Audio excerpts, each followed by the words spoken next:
आज मु ओडिशार गोटे फेमस रेसिपी आंब खटा तैयारी करी आपण मानकु देखेबी। आंब खटा तो समस्ते तैयारी करबा जानिचंती किंतु समस्तंकर तैयारी करबा शैली भिन्न। तेणु एई उपाय थरे आपण माने तैयारी करंतु, आपण मानकु निश्चिंत पसंद आसीबो। मु सस्मिता आपण मानकु स्वागत करूची सस्मिता महांती ओडिया रसोई रे।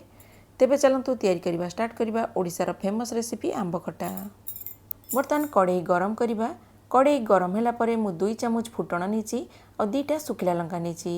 बर्तमान सुखिला कड़े रे आको किछि समय पय भाजिबा और गैस रो फ्लेम को मीडियम रखिबे। आको 1 मिनिट पय भाजिबा, बेसी भाजिबानी। देखिबे हल्का कलर चेंज हे जिवो और बढ़िया बास्ना आसीबो। तापरे जानिबे जे एटा हे जाईची। बर्तमान एटा हे गलानी। मु आको गोटे जगह को काढी देबी और ठंडा हेबा पय रखि देबी। ठंडा होला परे आको ग्राइंड करके आर पाउडर तैयारी करनबा। बर्तमान कड़े गरम करके मु 2 चम्मच तेल पके देली। मु एठी सोरिष तेल नहींची, चाहिले आपण रिफाइंड ऑयल भी यूज करि परिबे। तेल को भल भाव रे गरम होबा को छाडी देबा। तेल भल भाव रे गरम होला परे मु एठी टिके हिंगु पके देबी। हाफ टीस्पून सोरिष, हाफ टीस्पून जीरा पके देबी और टिके भुसुंग पत्र पके देबी। बर्तमान सब जिनस को भल भाव रे मिक्स कर देबा। सोरिष और जीरा जंती फुटी जिवो, फुटिला तक को भाजिबा। बर्तमान सोरिष और जीरा भल भाव रे हे गलानी। मु आंब को काटिकी रखिथिली चोपा छड़ेकी, बर्तमान ताको पके देली और भल भाव रे मिक्स कर देली।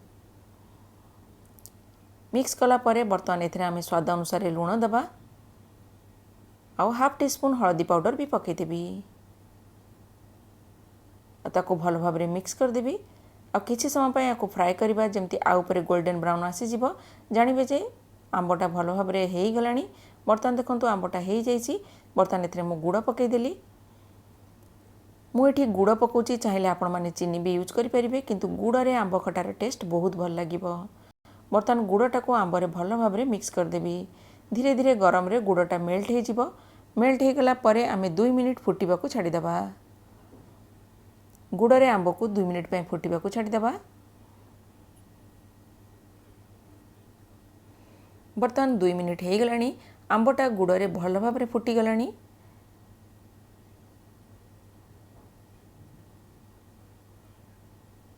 और आंबटा भी भल भाव रे सिझी गलानी। बर्तमान मु एथिरे किछि नडिया कोरा पके देबी और ताको भल भाव रे मिक्स कर देबी।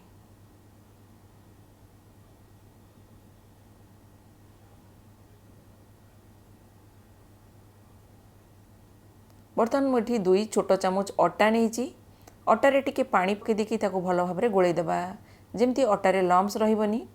आपण पाखरे जदि चाउल गुंड थिबो ताले चाउल गुंड यूज करंतु, बहुत बढ़िया हबो। बर्तमान ताको भल भाव रे गोळेई देली। गोळेला परे मु आको पके देबी। को भल भाव रे मिक्स कर देबी और 1 मिनिट फुटिबा पय छाडी देबी।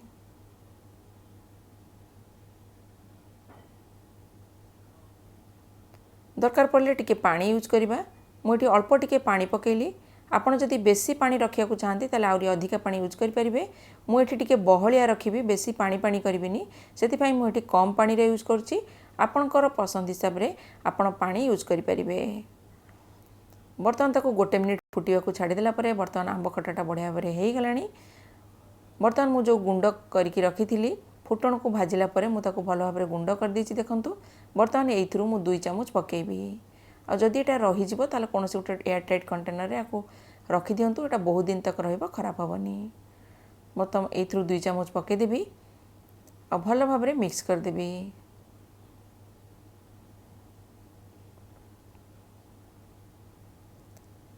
बर्तमान मिक्स कला परे मु गोटे जगह को काढी देबी।